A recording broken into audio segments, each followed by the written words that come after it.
Hello ladies and gentlemen, welcome to another Hype Mini Reviews where hype comes to die. I'm Skurita and today we're going to talk about Rollerball. I have to admit that I bumped into this movie by chance, but nonetheless I knew its reputation and I decided to try it out. So, did it endure the passage of time? Well, let's find out. So, what is it about? Rollerball is a dystopian sci-fi sports movie from 1975, often cited as the Kickstarter to the dystopian sports subgenre. Death Race 2000 is in fact 2 months older, but less known. Rollerball was directed by Norman Jewison, who also directed Fiddler on the Roof. Written by William Harrison, based on one of his own short stories, and stars James Caan. In the far future of 2018, there are no countries left, for the corporations own the world. And in order to appease the masses, there is only Rollerball, the bloody sport of the future. A game where violence is punished with 3 minutes on the bench, regardless of fatalities. So slightly less violent than ice hockey. And the best Rollerball player of them all is Jonathan, played by James Caan. In a profession where most athletes die or retire in a handful of years, he is 10 years, still straight and still rolling, and this is a serious problem for the corporative elite who doesn't want anyone from standing out too much or hogging out the spotlight, and they will do anything to make him quit. Visuals. The 70s. Their aesthetic is unmistakable and somewhat missed. The rounded numbers, even when squared, the weird colors and the focus on orange. Even if it's the dystopian sci-fi of the far future, Rollerball still brings these aesthetics and honestly it's still pleasing. Scenarios are bright, colorful, and the use of different palettes still brings up interesting tonal clashes, such as orange doors in grey rooms. The sci-fi elements are also interesting to see, and while they're still dated, many predicted with frightening accuracy the technologies we have today. Scenarios are quite imaginative with the limitations of the time, be it in a room full of metal slivers to dump sound, or weird concrete buildings that are just European buildings, or weird malls full of chrome, with the budget being saved for the bigger action or the bigger lab scenes. But it's still the 70s, so expect long sleeves with bell pants and white collars. Norman Jewison is a really good director for more familial dramas such as Fiddler on the Roof, and here, whenever he's directing the more reflective and personally dramatic scenes, it's good. You have the usual pans to show where the characters are, slow and long shots to brew conversational tension, and the usual tricks of the trade that are rarely used today, since the focus is to bring out how the characters realize the hellish landscape they are in and talk about it. Jewison also had a really good eye for the symbolic, with several shots and the whole scenes dedicated to transmit crystal clear messages. But whenever it's time for the more actionized sequences or bigger dangerous tension, I wouldn't say it's bad per se, but definitely mediocre. No, not a bad mediocre, just medium. With a weird propensity to repeatedly do fast-paced zooms and nothing overly convoluted when the action starts. Acting. First of all, for a movie about a bloody sport, there is very little action in it. Only 3 action scenes and all of them are rollerball matches. So if you are seeking an actual action movie about violent thrilling matches, Rollerball isn't for you. Said action scenes don't have a bad choreography nor filming, the stunt works good, but it's nothing outstanding either. Be it due to the director's inexperience, the interest in not making overly risky shots for the sake of the stuntman, both or something else. The Rollerball game itself is solid, with specific rules and strategies, which makes for an interesting, albeit not very thrilling show. You can see due to the good parts of the directing that the players are thinking in a show-don't-tell approach, but due to the lack of a thrilling soundtrack, more for it later, and the shortcuts, action isn't intense. This was also the first major Hollywood movie to credit the stuntman. Acting-wise, you have a solid cast that fits their characters very well. It's no wonder everyone praised James Caan for the performance here, for he plays a sportsman who got so used to his thrilling and wealthy life that it's completely lost when everything is taken from him again, filling him with doubts, questions, and with deeper wounds resurfacing. His acting is contained, slow but expressive, with Jonathan knowing that, while he is a star, he mustn't step in any toes and must poke and prod his way forward. John Houseman plays the antagonist, Mr. Bartholomew, in an interesting paternalistic and condescending relationship with Jonathan. So this movie has an all-around good acting. Writing. Now this is where things get interesting. Norman Jewison is known for poignant movies that make the viewer reflect on facets of society. Sadly, I only watched Fiddler on the Roof, which is really good. But I can certainly say that Rollerball, while not as impacting, is still a solid story with surprisingly human characters in a self-defeating corporate world, and topics that are relevant to this day. And pretty much like other movies that I reviewed, this time, a lot of what I especially liked can't be discussed without serious spoilers. So, as usual, I'll have to split this in two parts. Basically, by 2018, yeah, we missed the apocalypse by 7 years, there are no countries anymore, just corporations that control all major aspects of the world. These corporations have a solid grip on all aspects of society and basically split everything in castes, with the executives at the top. While poverty was eradicated, yes, this movie is old. The elites do as the elites do, and there is the usual need for control of the masses. Enter the fray Rollerball, a game that is violent enough to be thrilling and complex enough to make people think that they think, when they think about it. Life expectancy of the players are low, and society views being a rollerballer as something glorious, so there is no shortage of people willing to die for this sport. Except that there is a sudden curveball in this whole affair. Jonathan, the best rollerballer, survived 10 years in this sport and doesn't want to retire. How do the executives deal with it? What are they afraid of? Why doesn't Jonathan want to retire?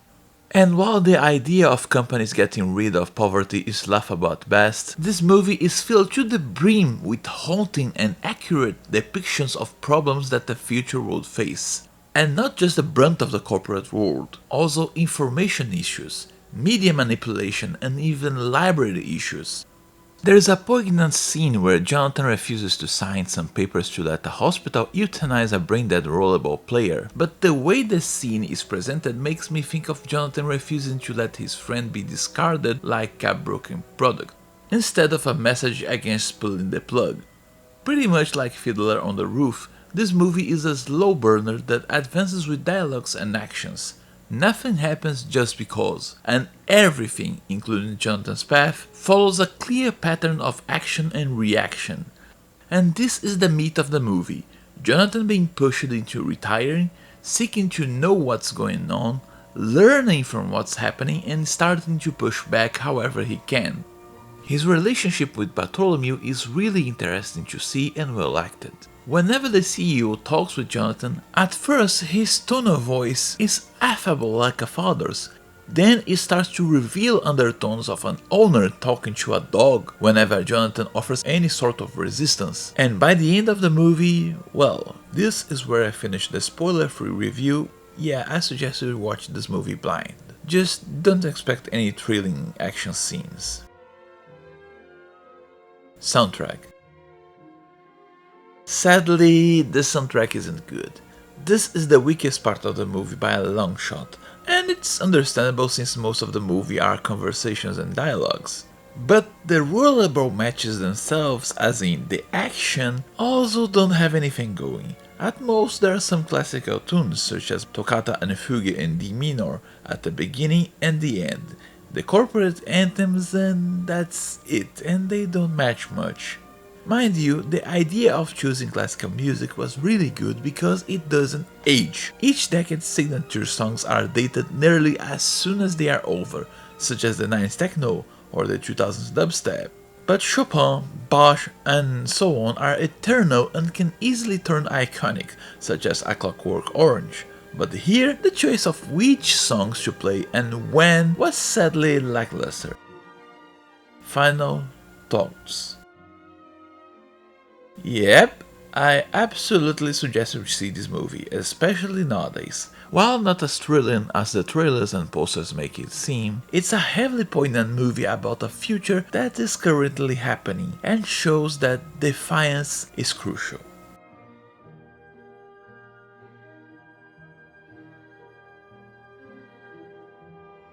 Spoilers. So, one of the best things about this movie is that it shows, don't tell, whole different arcs of a self-defeating corporate world and the people that dwell in it. The corpos conquered the world after another world war and a corporate war, establishing a tenuous balance of bread and circus.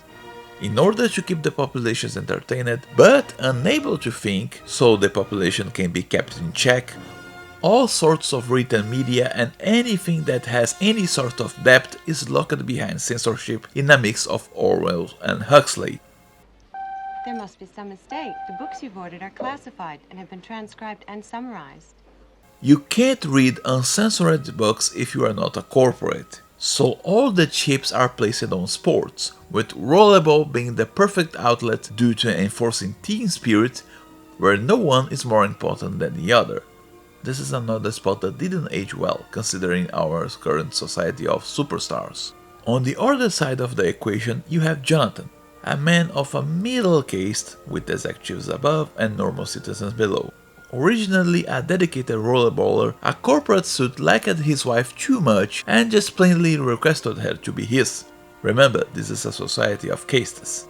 Without the love of his life, Jonathan had nothing else besides Rollerball, which received his whole dedication, thus growing too big to fail. Since Rollerball is the main outlet of the whole world, now everyone who likes Rollerball knows Jonathan, whose enormous popularity may turn him into a threat. After all, if the corpos touch Jonathan, they risk angering all his fans and thus shaking the status quo. And this is where things get interesting and beautiful. The corpos aren't this perfect, cold and calculated hive mind that people believe them to be. They are humans. Greedy and most of all, stupid humans. If the corpus had let Jonathan be, he'd eventually retire on his own or die in the ring. But their fear and jealousy of his enormous popularity spurs them into action. They try to make Jonathan's team envious of him. But the team spirit that the corpus themselves enforced into the rollerballers through years make this attempt moot, since Jonathan is good to his team, and they believe that if Jonathan succeeds, they succeed. And by trying to force Jonathan into retiring, they try to take away the last thing that he has. And since he is still sore after his wife was taken from him by the corpus, even after all these years, he starts fighting back. He asks uncomfortable questions. He doubts if the corpus have his best interests in mind, and seeks how things developed into this way, learning and changing in the process. They try to offer him all sorts of luxuries, but the only thing he wants is his wife. And if they concede giving his wife back, they are automatically admitting that their decisions aren't as perfect as they led themselves to be.